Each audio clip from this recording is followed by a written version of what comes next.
Hi, I'm Amber, and welcome to the Lone Star Keto podcast. Today we have Bronson Dant back with us. He is my fitness guru, and he's here to share a little bit about muscle and how much of it do you actually really need. Welcome, Bronson. Hey, how are you today? Thanks for having me I'm on again. great. Absolutely. Happy to hear what your new subject is that we haven't heard before. We haven't heard this before. This is new breaking news. Ooh, breaking news. Okay, so give us a little bit of background for the people who have not seen you on the podcast before. Okay, so my name is Bronson, Coach Bronson. Coach Bronson. I'm 4 years, almost 4 years carnivore. Been in the health and fitness business for a little over 10 years. And I currently run a online fitness program that people can subscribe to get a good, well-rounded functional fitness program, get somebody that's coaching. I really focus on keto carnivore people that are in that space, because there's a lot of focus on the nutrition side when we talk about keto and carnivore, and there's not much talk about how much of an importance there is on the fitness aspect of the whole puzzle. So it's two pieces. You've heard me talk about this before. I firmly believe that it's 50-50, right? We talk about, 80% of dieting is in the kitchen. Well, yeah, if all you're trying to do is diet, then sure, it's all what you eat, right? If you're trying to actually improve your quality of life, then you need to fuel your body and you need to use your body at equal measure, equal parts. So I try to bring that other aspect into the keto space. Perfect. And yeah, I'm still working on that. Don't give me crap, Bronson. No, not at all. Not at all. Everybody's at a different spot, right? Everybody's starting somewhere different. Yeah, I got the diet. I nailed that. But that other part. Yeah. Yeah. Well, it's those things. It's the things that we know we need to do that are usually the things that are holding us back. So there's a lot of people out there who, and most of my clients, most of the people I've probably ever dealt with were people that were following a nutrition plan. They were doing something for nutrition and just frustrated because they could never make it last. They could never make it stick. It was always up and down. It was always on and off. It was always, as long, I have to be 110% strict all the time. I have no leeway. Otherwise, I can never make progress. Well, it's because they were only attacking it from the food they were putting in their mouth. They weren't helping their body change to let it function so that it would give them that. When your body is healthy, when your body can perform, then you actually can, not setting anybody up here. I'm not saying don't be strict, don't follow your plan. But when your body is healed and your body is functionally efficient, right? And you're fit, that's what we call fitness, then you have a little more leeway in what you eat, right? It doesn't have to be 110%. If you have that one thing one time, or you decide I'm not going to eat this, or I am going to eat this, it allows for more freedom. So when I say that fitness is freedom, and I'm talking about this right now, Amber, as we're talking, and this connection is happening, my synapses are going right now. So normally when I say fitness is freedom, what I'm talking about is if you're physically able to do things, then you are actually physically able to participate in the freedoms that you have, right? We live in America. We can do whatever the hell we want to do. But if my body is limiting me, then I'm not living that freedom. Right? Agreed. Now, 100%. Here's another aspect of it. When we talk about fitness and nutrition, this is the connection that my brain is making right now, is if your body is in shape, when you get in shape, it allows you more freedom with what you eat. Right? I say it all the time. Like, I'm in shape. I'm 50. I'll be 50 years old in May. Right? I'm in pretty good shape for a guy that's comparatively my age. I have a lot more freedom. If I decide that I want to go out and have a pint of ice cream, I can do that. It's not going to set me off. It's not going to set me off track.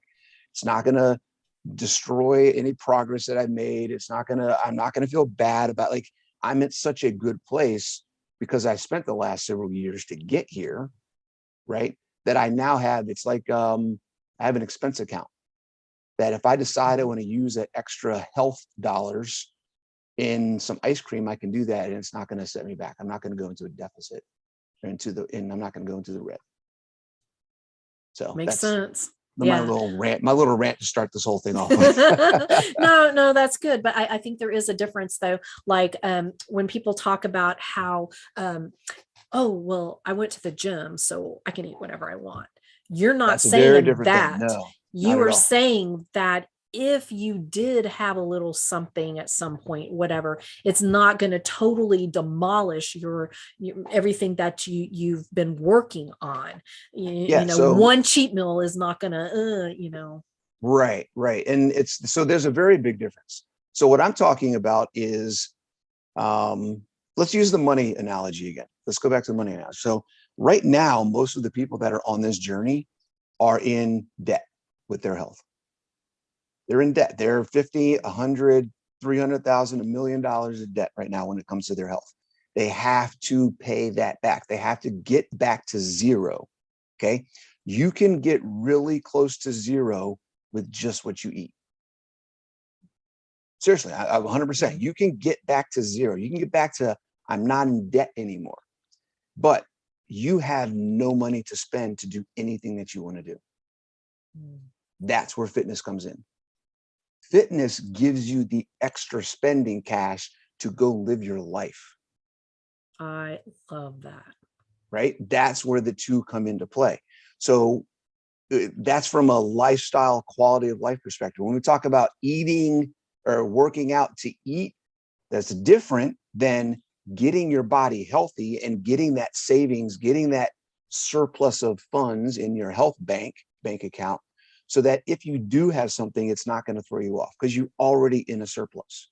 You're already in extra. You have that credit. You have that savings account. That's that stash, right? The idea of going to work out so that you can then have a cheat meal, that is the idea of, well, I could pay this loan off, or I could go do this instead, go on vacation, right? I'm going to apply for this credit card instead of just pay it cash. That's what that mentality is. You're not moving forward, you're postponing, but you're actually making it worse. Right? So if you think about your health and you put it into the terms of money and how you manage money, it's all parallel. Makes a lot of sense. I like that analogy. I think that is pretty clear because I remember when I was like, I don't know, 18, something like that. And I was going to the gym all the time. That was back in the high impact aerobic days. Yeah, I dated myself, but, doing all this, high jumping stuff. And I worked out like a lot. And I mean, just pouring sweat. But then after gym, I'd be like, I burned like 1,000 calories, whatever. So, I'm going to not really worry about portions or, whatever it may be. Yeah. I mean, I was, I looked fitter and stuff like that, but I didn't really make any progress as far as weight loss went. I kind of stayed the same, even though my body looked a little better. My composition was a little bit better, but, yeah, that really didn't make a lot of sense. And now I know better. It's like, oh God, right. Yeah. I was kind of over, spending, overspending there. Absolutely. Sure. And that's what we all do. It's, if you talk to any financial guru, financial expert, they're going to tell you that when you have money, the best thing that you can do with your money is to use it to make more money. Right. But we don't do that. There's tons of methods and processes out there where you can use credit to actually get yourself more wealthy, to increase your wealth. Credit to increase wealth. Most people use credit to spend on things that make them nothing at all.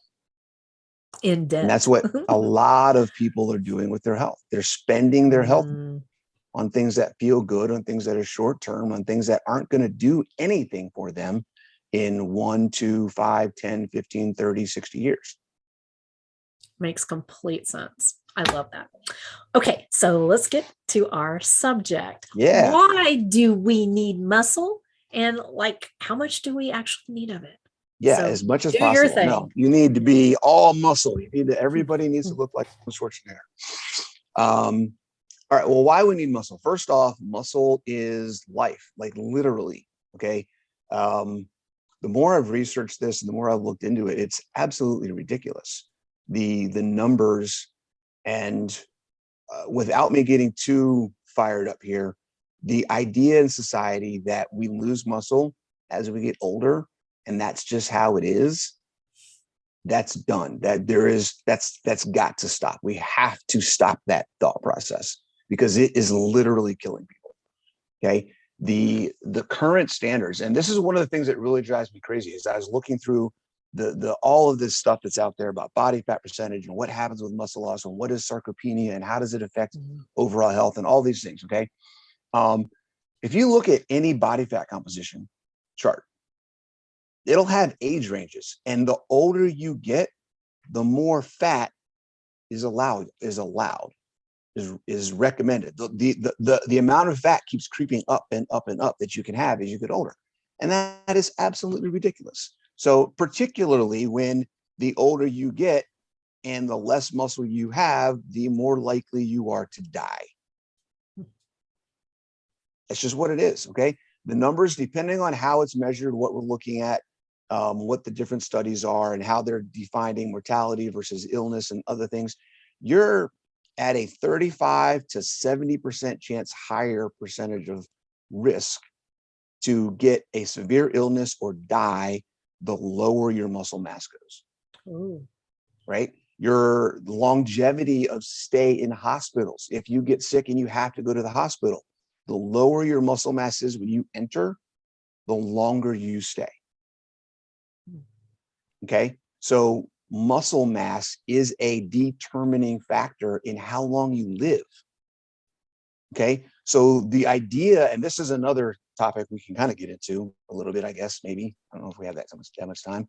The idea that eating because protein intake is one of the key factors in how much muscle you have. If you're not getting enough protein, you can't build muscle. And the idea, anybody that tells you that eating too much protein is going to cause you cancer and give you cancer, you need to turn around and walk away. Just turn around and walk away. You cannot build muscle without eating protein. And if you don't have muscle, you will die. That's how it works. Okay. So I can't stress enough. And that's just at a top level, right? That's just a high level. All right. Here's a couple other things to think about when we talk about muscle. Muscle is an endocrine organ. It helps us manage our hormones, right? It interacts with the hormones. Muscle is the only organ that I know of, and I haven't talked to anybody who's corrected me or been able to tell me of another one, okay? Muscle is the only organ that I know of that interacts on all three layers of our body. It interacts with the neurology, it interacts with our biology, and it interacts with our physiology. It's part of our physiology. So everything that we talk about when we talk about what we eat and what we do has some level of interaction with muscle, right? So it's crazy how when we think of muscle, if I tell you that you need more muscle, what do you think of? If I say you need to improve your lean mass, you need to build muscle, you need to make sure that you have enough muscle to support your metabolic function, what do you think of when I say muscle? Bulk, like a little bit of bulk, right? maybe. Right. Okay. What about your vision? Yeah, no, I right? wouldn't have thought of that. What controls your irises? Muscles. Muscle, yeah. What controls your breathing? How does your lungs inflate and deflate? Right? Diaphragmatic muscles. Right? How is your blood pumped through your body? It's muscle. How do you go to the bathroom? It's muscle. How do we reproduce? It's muscle. How do we digest our food? Our intestines have muscles. Like muscles are everywhere, absolutely everywhere. So when we say eat protein, do things that make your body work harder and get enough sleep, those are the three things you need to do. It's because it literally affects every single thing that we do. So that's why muscle is important. Absolutely. Okay, I have a question. Did I get that point across enough? I think so. I think you got that. Okay, so, and what I see, or at least I'm in the a class right now, learning like the deep nutrition stuff, right? Yeah, nice. And NTP is what I meant. Awesome. Anyway, No, that's fantastic. so, they talk about all the, how it integrates into everything, right? Yeah. Well, there is a huge issue now. Well, it's been a while, I guess, with like low stomach acid and bile production issues, because number one, crap food we've eaten, the low fat craze, and the antacids, the PPIs, all of that. So your stomach acid, a lot of people, and I was in that boat too, had, this low stomach acid, and they can't break down the meat like it needs to be, protein, if you will. I just immediately say meat, but well, that's what I'm talking. protein. That's what I'm talking about. Like, if you're getting your protein from anything other than meat, you're not getting protein. And I'm going to ask him a question right after that. I'm just going to say that. Yeah, that's going to be my next thing. But kind of explain a little bit about that, because like you can't, if your digestion is not functioning properly, even though you are eating the protein, like eating more protein than actually maybe that's required, but you can't digest it properly and be able to absorb it and use it. Sure. So you can be eating tons of protein, but start having sarcopenia and stuff. Yeah. So here's I'm going to mix the two things you just talked about from together. So we talk about nutrient density and bioavailability. The food you eat has to be bioavailable. Your body has to be able to actually access what you're putting into your stomach. Okay. If you're having issues where you can't digest, then the last thing you want to do is put something that is already harder to digest. Okay. So when we talk about sources of protein, that's why plant-based sources of protein are one of the worst ways to go for protein. Not only is it incomplete, but it's also harder to digest, and it's less bioavailable. So if you have that problem, the first thing you need to do is make sure you're getting your protein from animal meat. Okay. Because it's the most bioavailable version that you can find, and it's the most complete.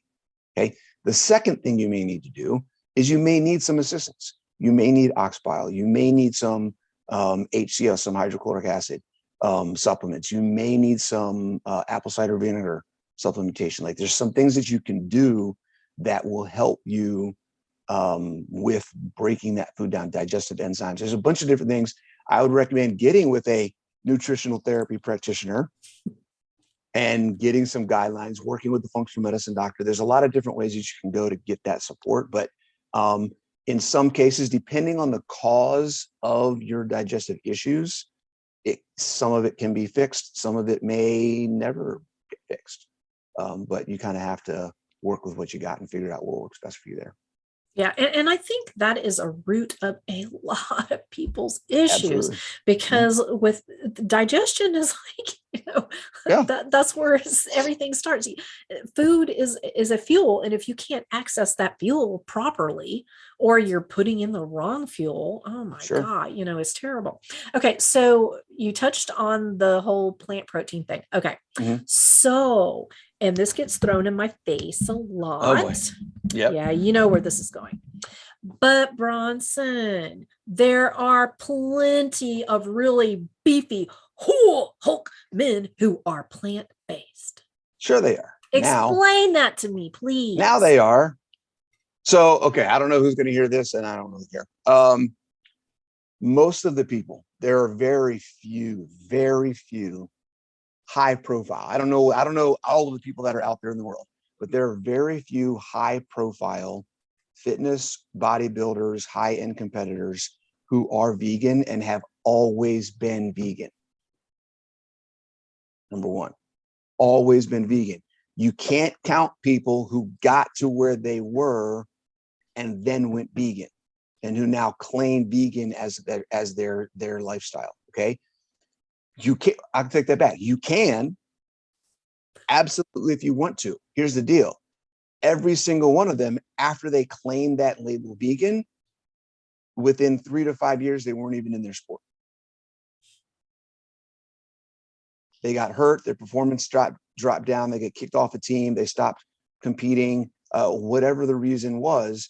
When they went vegan, their performance stopped, and they could no longer perform or stay in the sport that they were in.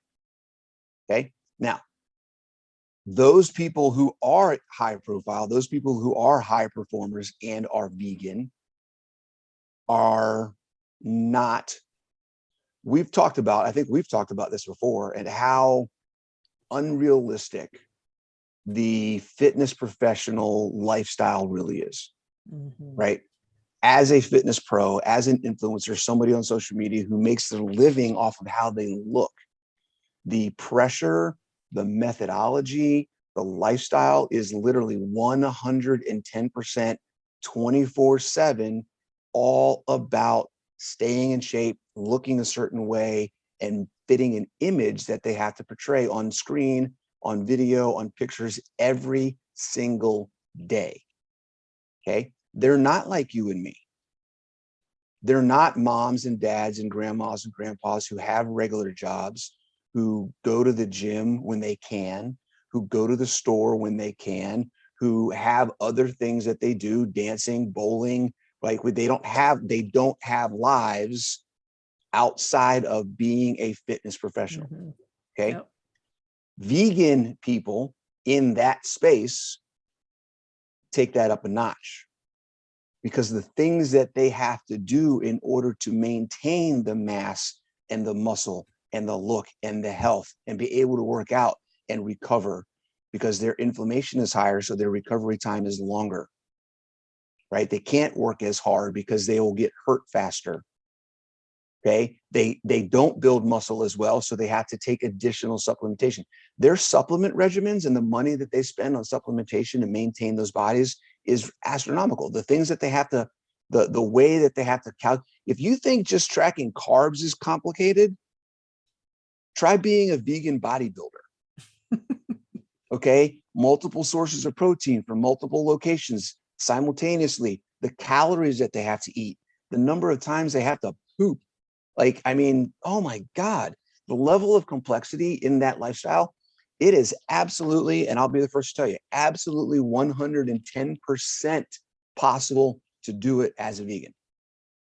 110%. Okay. 0.5% of people would ever want to live that way. Because it sucks. Yeah. So why? Is it just the notoriety like you're talking about? Or do you think that they're really not 100%? I'm not going to speculate on any of that. I think there's a lot of reasons into why anybody will do anything. And I also know that there are a lot of things going on that we don't see because we only see what they post. Exactly. You know, the thing that kind of gets me when everybody comes at me with that is like what you're just saying. Good God, how much do they have to eat? A bodybuilder already eating very nutrient dense food has to eat all the time, right? And then when you're vegan, you have to eat all the time just to exist, and then add on something so huge like that and try to balance everything, because like you said, it's not really complete proteins. And you have proteins to, oh my goodness. Oh yeah.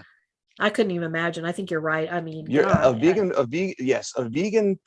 fitness professional is part-time chemist. Man, that just doesn't sound like, in order to get what they need. Something I'd want to do.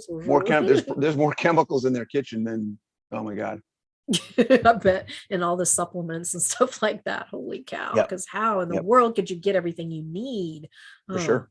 That'd be hard. Well, but it's not just, here's the thing, it's not just getting everything you need, but it's also adding things to help combat the negative effects of all the things you have to get what you need. Wow. Right. So, because we know for a fact, these are facts, guys. Okay. Carbohydrates increase oxidative stress. Okay. So oxidative stress means more inflammation. Okay. That's where antioxidants are such a big deal. You have to increase your antioxidant load if you're going to eat something that's going to increase oxidation. 1 + 1 = 2. Okay. So that happens. So then there's things that if inflammation is higher, then that means recovery is longer because our bodies stay sore, or we can't redo the same workouts at the same level of intensity as fast because our body hasn't recovered. So then we have to take other supplements and things to help us recover faster. so that we can still get the same volume of training. So it just compounds and compounds and compounds. It's ridiculous. Yeah, I can't even imagine just knowing what you have to do, the constant grazing as it is. I got a hair in my eye, it's driving me nuts. Okay. So are we done talking muscles, or do you still have some more? So that's some of the reasons why we need muscle. Okay. So how much do we need? Yes. How much do we need? This is the fun part. This is the part that it's been a couple of years I've been trying to figure this out.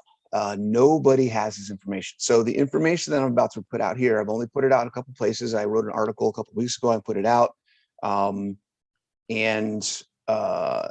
This is right now, because there is no study, there is nothing scientific out there that says this much muscle is an indicator of health. Just doesn't exist. There is a ton of information, and this is where my mission in life is to change, right? Is to change this. There's a ton of information on this is the amount of fat you should have, or your limit of fat before you start becoming unhealthy. This much is fat. This much is obese, right? This much is unhealthy for you. So we have a marker going in the unhealthy range. So fat is a metric of health. Okay. Here's another key this is part of this conversation is the measure is not the thing. Okay. So when we talk about making the switch of thinking about muscle first, that's where this kind of comes from. We measure body fat. We think about being overweight. We have too much fat as something that needs to change in order to be healthy. That is backwards. You do not lose body fat to gain health. Body fat is a measure of health. You fix your health and the body fat will take care of itself. Okay. If you focus on losing body fat to get healthy, you will always be focused on body fat because you'll never get healthy. Right? Fix the health issues, fix your metabolism, get the right nutrients, get the right movement, and fix your metabolism and your health. Your body fat's going to go away. Your body's going to figure out what it can do, and it's going to do it properly because you're going to start doing things the right way. Okay. So when we talk about that, and I look, for years I've been looking, okay, how much muscle do we need? Nobody knows how much muscle we need. Here's how much fat you need. Then I found some information about lean mass. So when we talk about body composition, we talk about body fat, we talk about lean mass, and we talk about skeletal muscle mass. Okay. So lean mass is basically anything in your body that's not fat. But we can't really talk about that as muscle because it includes water and bone and other tissue that's not in skin. Like it includes things that's not muscle. It is harder to manipulate your overall lean mass than it is if you just separate out the muscle from it and say, let's just talk about the skeletal muscle mass, right? Which is essentially the muscles that we see when we look at somebody and go, oh, they're in shape, right? Muscle that's attached to bone that provides locomotion. Muscle that allows us to move our body is the muscle that we have the easiest and the highest level of control over growth. Okay. It's also, by FYI, it's also the 70-80% of where all of our sugar management comes from. So the more muscle you have, the better your blood sugar regulation is going to be. What? Right? So if anybody's thinking about, hey, how can I improve my blood sugar regulation? More muscle. Okay. True story. So where was I? Okay, so there are some stuff out there about lean mass, and I'll just throw out a number. Let's say around 60%. It's give or take between men and women. Around 60% of your body's lean mass, right? So if you think about it, 60 to, well, depending on how they're measuring and what they're talking about, 60 to 80%. But if your body is 20%, let's say you're at 20% fat, your body fat percentage is 20%, and technically your lean mass, your fat-free mass, is 80%. Okay. So what we need to do, and here's what we need to figure out, because we don't identify sarcopenia, we don't identify as being under-muscled by how much our bone weighs. That's not muscle. So we look at our skeletal muscle mass, and this is where I'm making recommendations. Okay. I looked at a bunch of studies that I found a whole bunch of studies that talked about and showed numbers for what the current population averages are. Current population averages are for skeletal muscle mass. Okay. And let me pull those numbers up real quick. Hold on.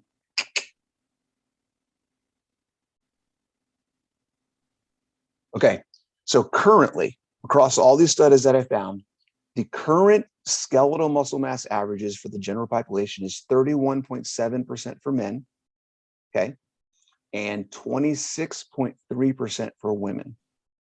Okay. So that means if you weigh 150 pounds, right? Whatever 20, you got to calculate what's 26% of 20, let's say 25% of 150 pounds, right? So 25, 75, 70 pounds of muscle. No, that's not right. Yeah, 70 pounds of muscle. Not even, so it's based on a population that we know is currently at what level of obesity, right? We're talking about 80% or higher of people that are obese or have cardiovascular disease. So if we're looking at a sick population, and these are the averages, do we want our optimal health numbers to be there? Probably not. Okay. So I said, okay, so that's my low number, right? That's the low number. How much muscle you need. Okay. We know if you have this percentage, you're probably going to be sick. Okay. That's my low number. So then I said, okay, I have clients. I know what my numbers are. I know tons of people that are fit and in shape and high performing athletes. What are their numbers? So then I take a look at them, and they're in the 47 plus percent. Okay. I'm at 51% muscle. So think about that. The average man is at 31.7%. Wow. I'm at 51%. Wow. Over half of my body weight comes from muscle. Okay. Most of the people that I know that are fitness professionals, like I talked to Danny Vega. I looked at other people. I got information from people that are kind of all broad ranges: men, women, old, young, fit clients. I looked at clients. Hey, you started here, you got to here. When did you start seeing improvements? So on the high end of it, we're looking at 47 to 50 plus body fat percentage of being high performers. Okay. So I said, okay, we got 32 over here on the low end. We got 47 to 50 over here on the high end. Let's go somewhere in the middle. So that's how I came up with this recommendation. Okay. So for women, and here's the other thing about this, men and women, these recommendations, I'm giving you one percentage. I don't care how old you are. I don't care if you're 30. I don't care if you're 80. Okay. And I don't care if you ever actually get to this number, but your efforts in trying to get to this number is going to drastically change your life. Drastically change your life. If you're at 25% now, and women, I want you to be at 40%. 40% of your weight should be skeletal muscle. Men should be at 45%. Okay. 45% of your weight should be skeletal muscle. Okay. And the way that you find that out is by getting on a body scanner. You can do an INBODY scan. You can get a DEXA scan. You can do a BOD pod. There's a bunch of other cheaper scans, body composition scales you can get on Amazon. I recommend INBODY. It's what I use personally. I think it's fantastic. They've got a great app, and the information, the dashboard they have that they show you your stuff, you can track it, is absolutely phenomenal. But you want something that's going to give you your skeletal muscle mass, whether it gives it to you in pounds, whether it actually tells you the percentage, however you get it, you want that number, because that's what you should be looking at. Your body fat percentage doesn't mean squat. How much fat you have in your body doesn't mean squat. Your BMI definitely doesn't mean squat, right? All those things don't matter, okay? I want you to focus on growing muscle, okay? Because here's the thing. We already talked about how muscle is life. Muscle is longevity. We talked about how muscle drives your metabolism. Okay. And here's what I mean by that, guys. Your metabolism is not how much you burn fuel. It's not how fast you burn fuel. Your metabolism is how your body functions, the efficiency of your bodily functions. Okay.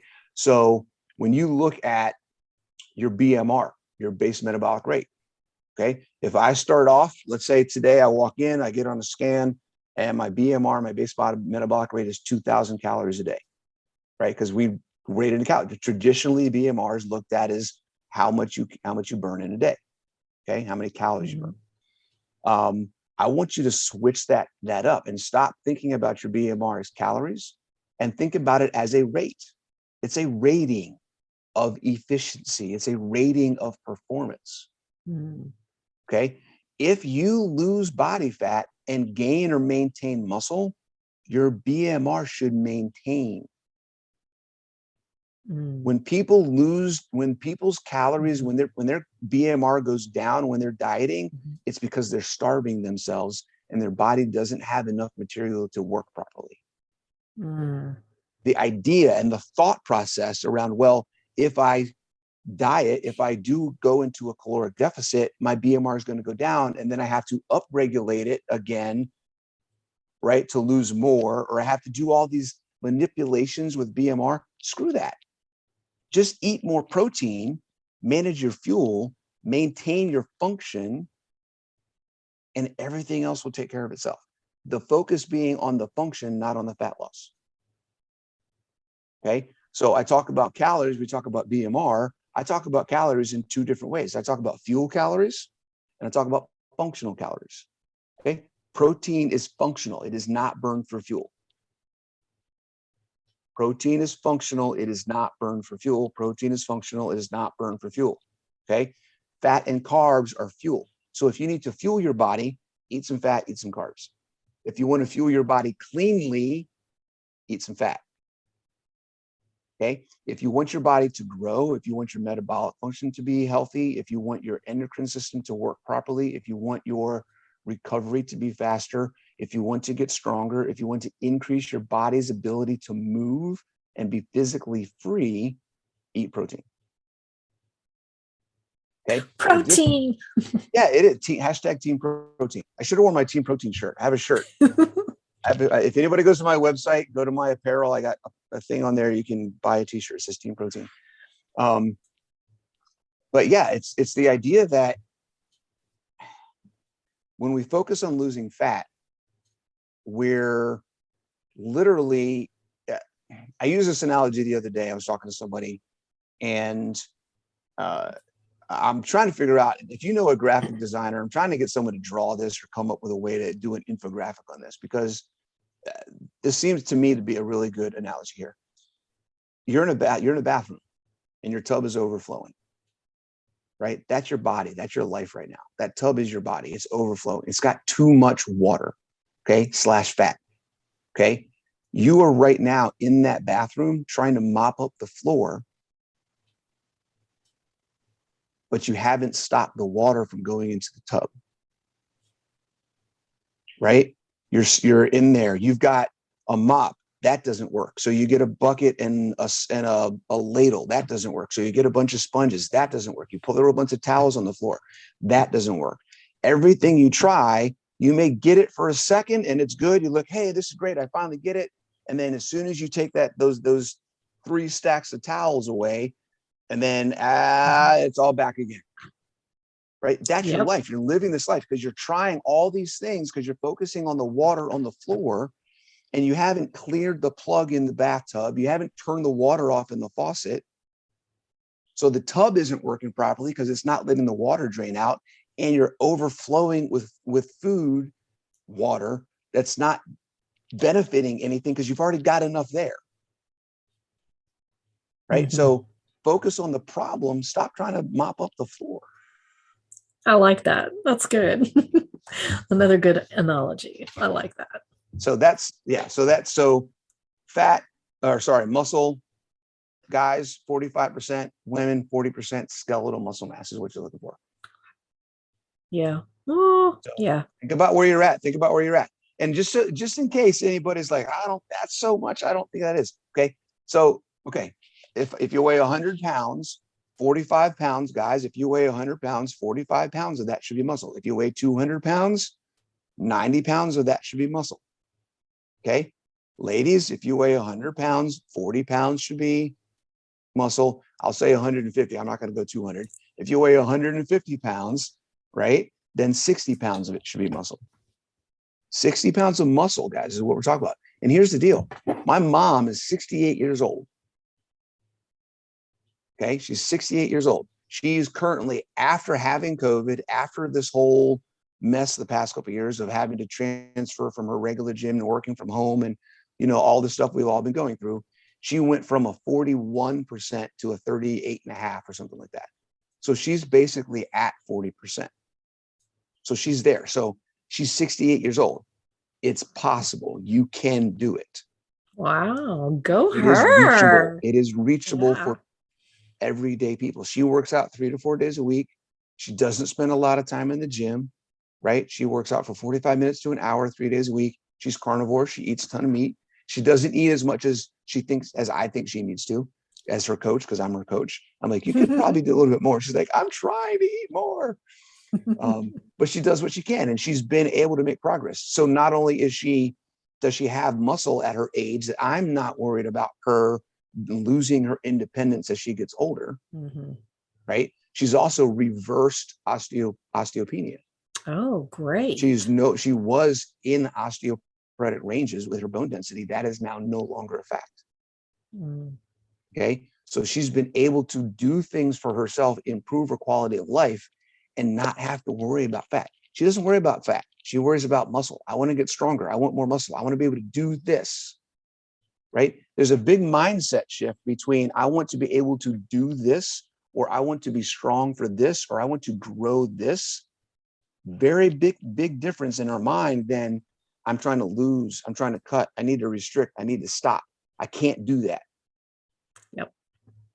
Very big difference. Very big difference. I don't want to live in that I can't side. I want to live in that I want to do more side. And that's the difference between trying to grow muscle and trying to lose fat. I 100% agree with that. Absolutely. I think that's a huge mindset shift for sure.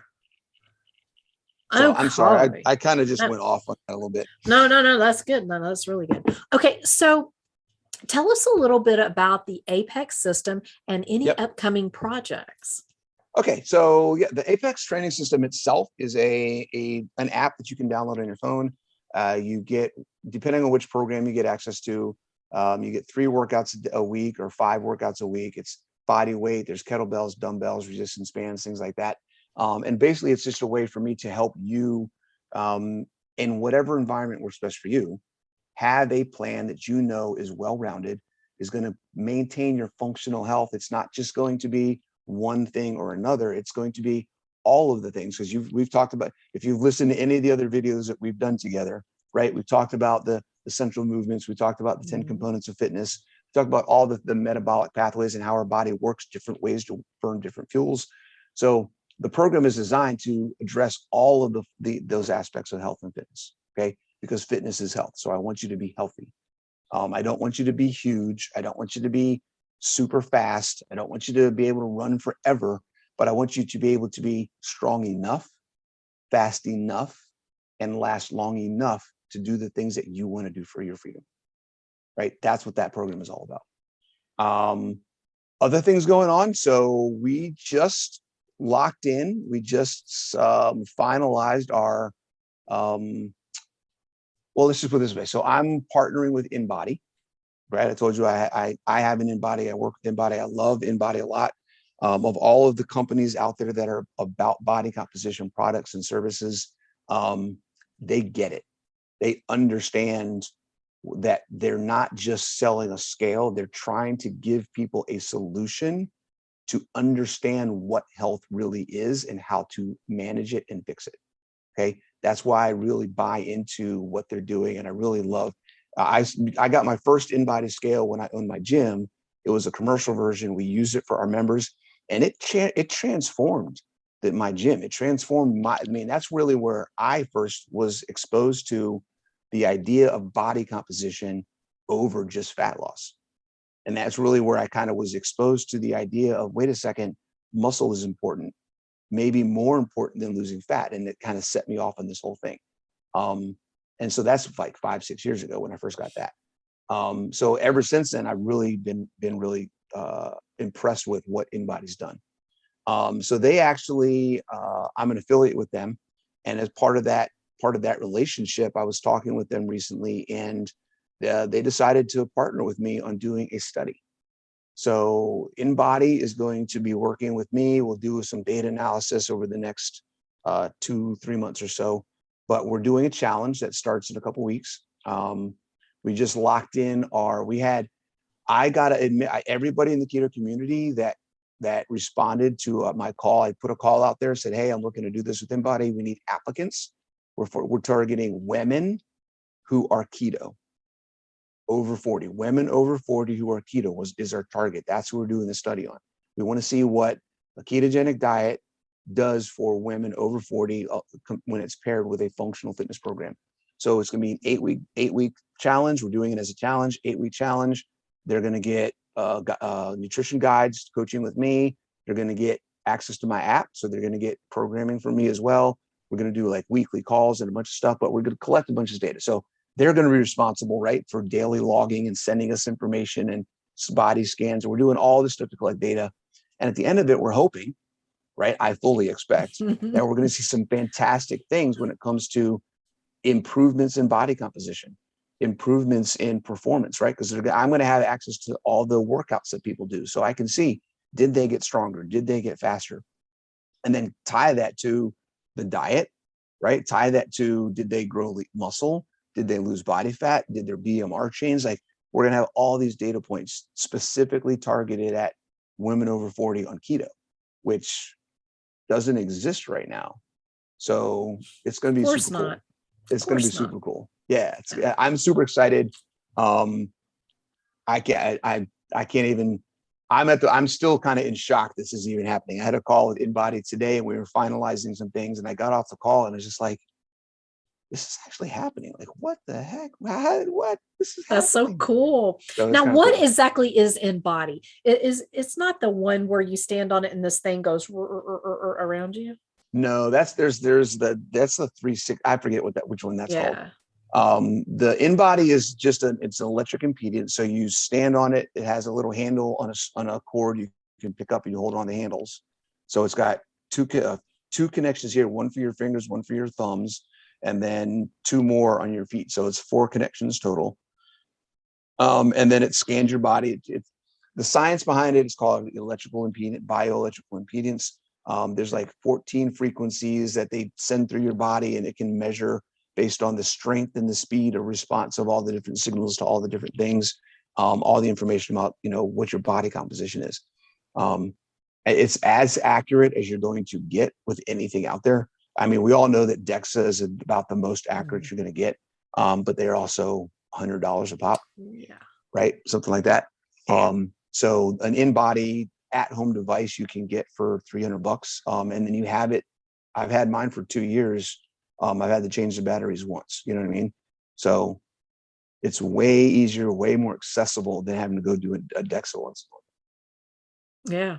Well, that sounds really cool. That's exciting. I can't wait to hear about everything. That's my God, it's going to be amazing. Going to be amazing. Okay. Well, before we go, why don't you tell us where we can find you? I'll have everything below, but. Sure. So I have a Facebook group that anybody can join. It's called Apex Health and Fitness Keto Carnivore. You can find me on YouTube at Muscles Matter with Coach Bronson. I just changed that, and I love that name. I was wondering. I just love that name. And let's see. And then on Instagram, you can find me at Coach_Bronson_Keto.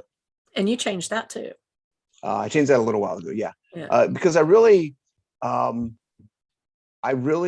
as much as I've been in the keto carnivore space, how this growth process of finding your identity in the business and things are, it took me a while to really say, you know what, keto is going to be my home. The keto community, the more time I've spent in it, the more I feel like this is where I belong. Mm-hmm. So I fully 120% embrace the keto community, and I really want to help people that are doing this, because I feel like if you found keto, the nutrition, your nutrition journey is over. You found what you need to find. Now you can tweak it. Now you need to learn about it. You got to learn how to do it right, for sure. And there's always a journey there. But as far as all of the other places out there that you could be, keto is the best place you could be. Now you're here. Let's talk about adding some fitness and taking you to the next level, because at some point in time, you're going to need to know how to make your body work better. And that's what I'm going to be here to help you do. Love it. That's awesome. Y'all go check out Bronson. He's amazing. And go look at all the videos that I have on my channel that he's talked about all this different stuff. I'll link one at least. But yeah, they're fabulous. Bronson's fabulous. Give him a follow. Check him out. While you're here, subscribe to my channel, and then go follow Bronson at the same time. Do it. Yeah, for sure. Well, thank you again, Bronson. Thank you for being my fitness guru, because I don't have enough of that on my channel. So awesome. It was I appreciate nice it. Thank having you very you much. on. Bye, Bronson.